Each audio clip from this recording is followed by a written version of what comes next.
है ना, वो सबसे पूछे मुझे ठाकुर जी कैसे मिलेंगे, तो इतने में ही सब बोलते मंदिर में चले जाओ, कोई कहता परिक्रमा लगाए आओ, कोई कहता ये कर लो, लेकिन नहीं मिले ठाकुर जी। तो रोता रोता एक गली में पहुंचा, तो वहां से एक ठग आ रहा था, उससे पूछने कि मुझे ठाकुर जी कैसे मिलेंगे। तो ठग ने देखा, बोले कि इसकी स्थिति बड़ी भावुक है, रो रहा है और ठाकुर जी से मिलने के लिए बड़ा व्याकुल है, लेकिन इसके हाथ में 2-3 सोने की अंगूठी हैं, गले में एक चैन भी पहनी है, उसके पास में बैग है, उसमें भी कुछ तो रुपए पड़े ही होंगे, चलो इसको मिलवाते हैं ठाकुर जी से। बोले मेरे साथ चलो, मेरे पीछे पीछे चलो। और जैसे बोला पीछे, वो तो इतना उत्साहित हो गया, चलो चलो मिलवाओ ठाकुर जी से। जमुना जी ले गए। जमुना जी जाकर के बोले अब सारे वस्त्र उतार दो, अपने झोला रख दो नीचे। वस्त्र उतार दिए तुरंत। बोले कैसे मिलेंगे ठाकुर जी? बोले जितना पहना है सोना चांदी सब उतार दो। सब उतार दिया। बोले बस एक वस्त्र में रहो, जाओ कंठ भर जमुना जी में खड़े हो जाओ। तुरंत चला गया। अब उसको ठंडी कहां लगती है, उसको गर्मी। जिसको ठाकुर जी से मिलने की इच्छा हो, उसको फिर बाह्य व्यवहार, फिर जिसको प्रेम हो गया हो ना, उसको ना भूख लगती है, ना प्यास लगती है, ना नींद लगती है, ना ठंड लगती है, ना गर्मी लगती है, कुछ नहीं लगता। प्रेम अद्भुत वस्तु है। हम आप सब लोगों को जो होता है वो आकर्षण है। हम आप सब लोगों को जो होता है वो संसारी केवल और केवल मोह है। बहुत 0.1% किसी जीव को प्रेम होता है। हमारा आपका प्रेम स्वच्छ नहीं है, लेकिन जिसको प्रेम हो जाता बाधित नहीं करती। अपने प्रियतम को अगर देखना है तो कितनी भी ठंड पड़ रही हो, वो ठंड में जग जाएगा। अपने प्रियतम के लिए भूखा रहना है तो रह लेगा। चला गया, यमुना जी में खड़ा हो गया कंठ भर जल में, और बोले नेत्र बंद कर लो। और नेत्र बंद करके श्री राधा पुकारते रहो। जब तक मैं कहूं नहीं तब तक आंख मत खोलना। जैसे ठाकुर जी सामने आएंगे मैं बोलूंगा कि आंख खोलो, तभी खोलना। तुरंत आंख बंद करके खड़ा हो गया। ठंड पड़ रही थी, कंठ भर जमुना जल में खड़ा है। श्री राधा श्री राधा श्री राधा श्री राधा। ठग ने सारे कपड़े उठाए, झोला उठाया, अंगूठी सब उसकी ली, भाग गया। वो बेचारा खड़ा है जमुना जी में। इतने में ही नुकुंज में विराजमान श्री किशोरी जी ठाकुर जी के पास गई। बोले श्याम सुंदर, देखो तो एक वैष्णव कितनी ठंड में जमुना जल में खड़ा होकर के मुझे पुकार रहा है। ठाकुर जी बोले तो क्या इसको दर्शन देना है?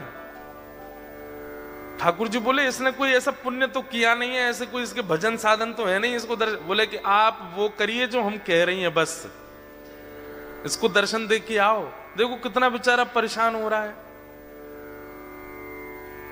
ठाकुर जी बोले ठीक है जाता हूं। इतने में ठाकुर जी प्रकट हो गए और त्रिभंग ललित स्वरूप धारण करके जैसे ठाकुर जी प्रकट हुए, वंशी नाद करने लगे। वेणु की ध्वनि जैसी उसके कानों में पड़ी तो वो जोर से बोला श्री राधा श्री। अरे भैया ये वंशी कौन बजा रहा है? श्री राधा श्री राधा श्री राधा। ये चंदन की सुगंधी कहां से आ रही है? श्री राधा श्री राधा। ये अद्भुत तेज जैसा मेरे मुंह पे क्यों पड़ रहा है? अरे भैया ये कौन है सामने? ठाकुर जी बोले जिसको तुम ध्यान कर रहे हो, जिससे तुम मिलना चाहते हो। अरे सब जगह जा के कहते हो श्याम सुंदर से मिला दो, हम तुम्हारे सामने खड़े, चलो नेत्र खोलो। वो बोला आपके बगल में मेरे गुरु जी खड़े, उनसे बुलवाओ, वो अगर बोलेंगे नेत्र खोलो तो ही खोलूंगा।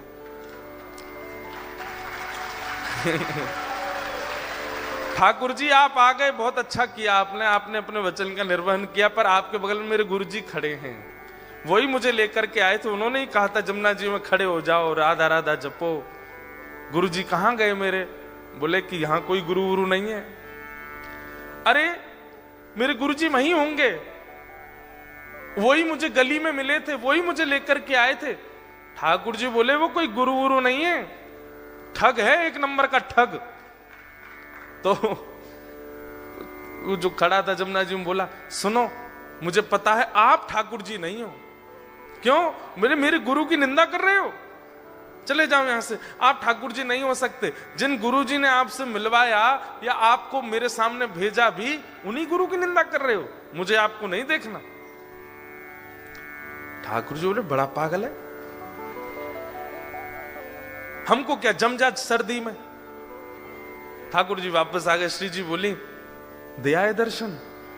अरे श्री जी कैसे पागलों के पास भेज देती हो आप। मैं 20 मिनट से वहां खड़ा था, उसको बोल रहा था नेत्र खोल करके दर्शन कर ले। मेरे यूं कह रहा बगल में गुरु जी होंगे उनसे किब्बाओ। उसका गुरु वो ठग है एक नंबर का, चोरी करता है, ब्रजवासियों की चोरी करता है। उसको तो किसी दिन बताऊंगा मैं।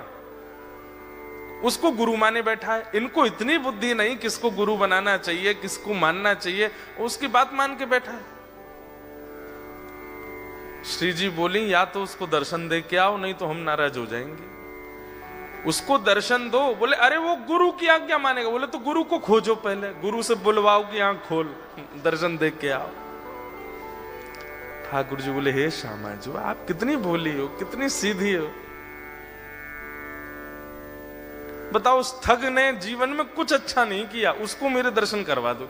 ठाकुर श्री जी बोली आप ये विचार क्यों करते हो कि किसी के पास योग्यता होगी तो ही दर्शन दोगे, अयोग्यों को दर्शन नहीं दे सकते। हमारे ब्रज में एक कथा बताते हैं कि जन्माष्टमी पहले आती है राधाष्टमी से। तो जन्माष्टमी पर एक होड़ होती है हमारे ब्रज में कि जन्माष्टमी बड़ी होगी कि राधाष्टमी बड़ी होगी, किसमें ज्यादा धूम मचेगी, इसकी होड़ होती है बड़ी।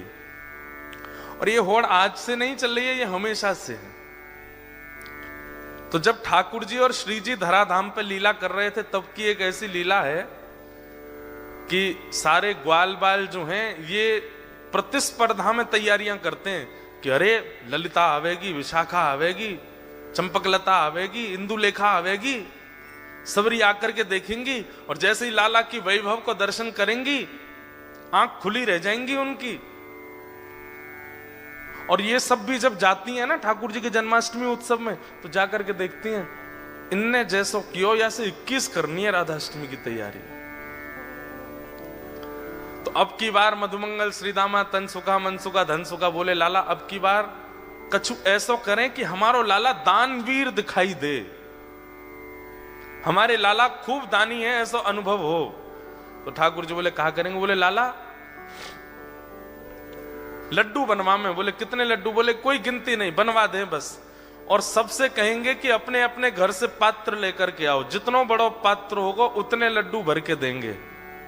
बरसाने वारिन की आंख खुलनी चाहिए, देखो हमारो लाला कितनो दानवीर।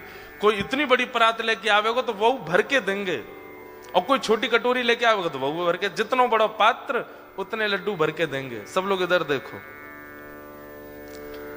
श्री जी आई सब सखीन के साथ। तो जैसे ही श्री जी पहुंची तो सब सखा सवरे सिर उठा के खड़े, देखिए हमारे लाला के कैसो दानवीर है हमारो लाला। सब लोगन को लड्डू भर भर के दे रहे हो, जितने बड़े बड़े पात्र। आप सबको ब्रजभाषा समझ आ रही है? आ रही है? बोले हमारो लाला देखो आपने, जितने बड़े बड़े पात्र सब लेकर के आ रहे हैं, सबन को भर भर के दे रहे है।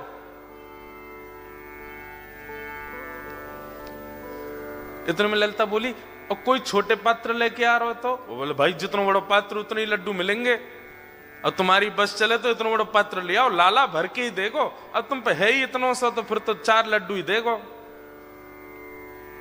ललिता विशाखा बोली राधाष्टमी पे बरसाने आई हो अब के, तो दिखाएंगे हम। तो सब रे सखा बोले ऐसो कहा करेंगे ये। तो बरसाने में कहा कियो, सब जगह हल्ला मचवा दियो, कोई भी पात्र लेकर के मत आइयो, खाली हाथ आइयो। तो ये सुनकर के सब सखा बोले बताओ पात्रन की मना कर दिए दे तो कहा देंगे ये। सब खाली हाथ जा रहे। तो कहा देखो कि मुख्य द्वार पे ललिता विशाखा खड़ी हैं और जितने लोग आ रहे हैं सबन को बड़े बड़े पात्र पकड़ा रही हैं, कोई भी छोटा पात्र नहीं, सबन को बड़े बड़े पात्र दे रही हैं। अब जाओ श्री जी के पास, और श्री जी वह पात्र को भर भर के दे रही हैं। जैसे ही मधुमंगल श्रीदामा सबरे पहुंचे, अरे तुम्हारो लाला तो बड़ो पात्र होगो तो ज्यादा देगो, छोटो होगो तो कम देगो, हमारी श्री जी तो पात्र भी खुद देती हैं, और फिर वह भर के और दे में। ये हमारी लाडली जी हैं, ये हमारी किशोरी जी हैं। इतनो सो मोह रह गयो ग्वाल बालन को।